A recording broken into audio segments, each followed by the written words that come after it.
Doctor علامہ محمد اقبال رحمۃ اللہ علیہ نے جو ملکی اور قومی خدمات پیش کیں ان میں سے چند اہم خدمات آپ اس ویڈیو میں سماعت فرمائیں گے۔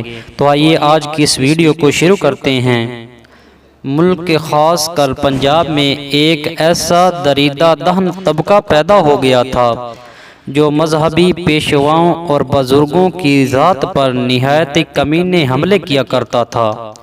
اس طبقہ کی بدولت ایک نہایت فاحش اور گندا لٹریچر پیدا ہو گیا تھا جس کی وجہ سے قتل اور خون ریزی کی نوبت آ گئی اور عدالتوں میں متعدد مقدمات دائر ہوئے۔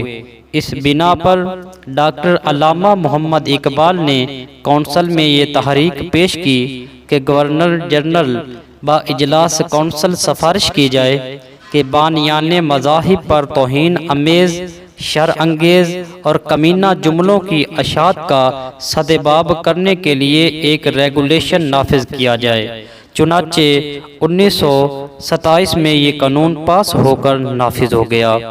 اور دوسری خدمت سماعت فرمائیں کہ تلوار کو قانون اسلحہ سے مستثنیٰ کرانے اور انسداد شراب نوشی کی تجویز بھی ڈاکٹر علامہ محمد اقبال نے پیش کی۔ تیسری خدمت پہ سماعت فرمائیں کہ گورنمنٹ نے نیلی بار ضلع منٹگمری میں 3.25 لاکھ ایکڑ رقبہ فروخت کیا تھا جس کا زیادہ تر حصہ سرمایہ داروں نے خریدا تھا۔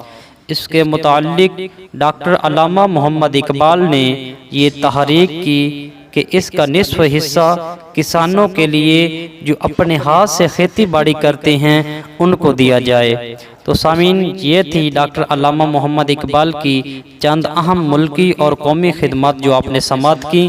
اور مزید اس طرح کی ویڈیو حاصل کرنے کے لیے ہمارے چینل کو سبسکرائب کریں، اور اگر آج کی یہ ویڈیو پسند آئی ہو تو لائک اور شیئر ضرور کریں۔ ملتے ہیں اگلی ویڈیو میں، تب تک کے لیے اللہ حافظ۔